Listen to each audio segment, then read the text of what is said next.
exceptions, puisqu'ils s'inscrivent dans l'état de droit, mais des procès exceptionnels. Or, de ce procès, il fallait en retirer quoi? Une vertu pédagogique pour la nation tunisienne, pour la patrie tunisienne et pour le peuple tunisien. Or, qu'est-ce qu'on fait? On fait un procès pour des affaires mineures, des histoires de drogue, des histoires d'armes, comme si on faisait le procès d'un voleur d'oranges ou de pommes ce qui est étonnant, du marché central de Tunis. Or, c'est le chef d'État. On commence par ça et pas par les meurtres, d'ailleurs, qui ont été commis.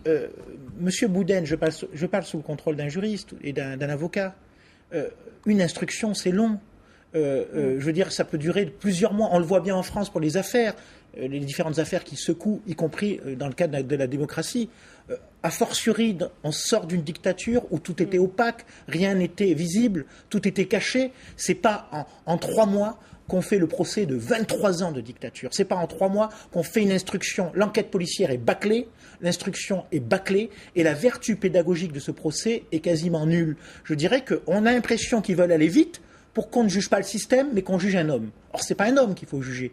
C'est plus qu'un homme. C'était celui qui a assuré la direction d'un système autoritaire et d'une dictature pendant plus de 23 ans. Alors justement, Vincent Gesser, je le disais, vous avez coécrit ce livre avec Monsef Marzouki, qui est l'un des opposants historiques à Ben Ali. C'était quoi ce système Ben Ali? Écoutez, ce système répressif. C'était un système répressif, mais qui bénéficiait d'un soutien, parce qu'avec une très forte ouverture internationale. C'était un système qui arrivait à faire peur sans toujours d'ailleurs utiliser des moyens très coercitifs. Je dirais que la force de Ben Ali, c'est de faire croire que la police était partout, qu'elle regardait partout, et les gens avaient peur. Alors que finalement, quand on regarde le système Ben Ali par rapport à d'autres dictatures du monde arabe, les moyens répressifs étaient beaucoup moins développés. Mais ce système marchait. Il ne faut pas oublier que Ben Ali est un homme qui avait fait ses classes. Il est général d'armée, mais c'est quelqu'un qui a fait ses classes dans l'appareil de sécurité. La vraie spécialité de Ben Ali, c'est pas la politique, c'est pas la guerre, c'est pas l'armée, c'est le système sécuritaire. C'est un super flic, Ben Ali. C'est un super flic. Et c'est un super flic qui a fait de la politique comme un super flic. On l'appelait le cow-boy à Tunis lorsqu'il était ministre de l'Intérieur et directeur de la Sûreté.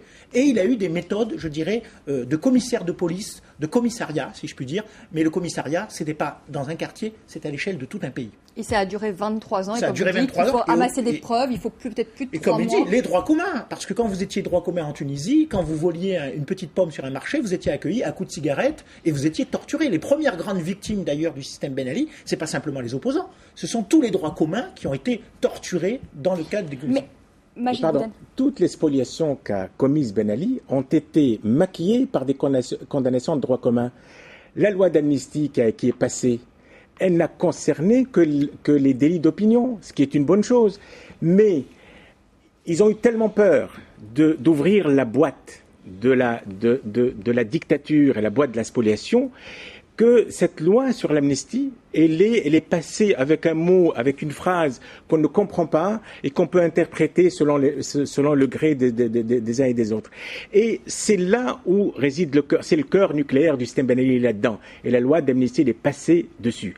Alors maintenant, si vous voulez bien revenir à ce procès, comment Ben Ali va conduire lui-même ce procès?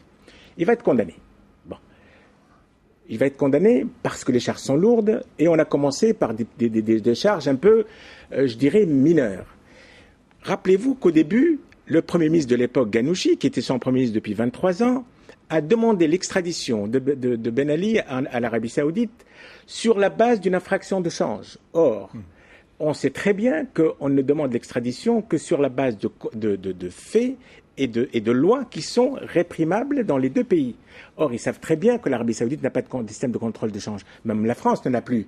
Et donc, on fait un semblant pour la population, on leur dit, pour le peuple, on dit, ah voilà, on a demandé l'extradition de Ben Ali, et on sait très bien qu'on ne va pas l'obtenir, parce qu'ils ne veulent pas l'obtenir. Bon. Mais aujourd'hui, on peut dire ça du gouvernement de transition qui ne veut pas obtenir l'extradition de Ben Ali? Non, mais je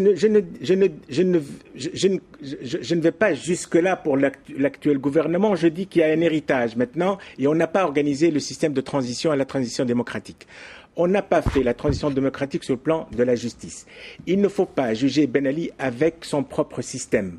les gens vont avoir des idées. Parce que finalement, les magistrats, les juges qui aujourd'hui le jugent, c'est des gens qui sont issus de l'ancien système. Il n'y a pas eu, sans aller jusqu'à employer cette formule très triste qui s'appelle l'épuration, sans aller jusqu'à là, on pouvait parler de réaménagement de la justice. Ça n'a pas été fait. Il n'y a pas eu de début de réaménagement. Donc on est vraiment là dans une situation où on juge Ben Ali conformément, soi-disant, à un état de droit, mais encore avec des structures et des modes de fonctionnement, une précipitation qui relève de l'ancien système.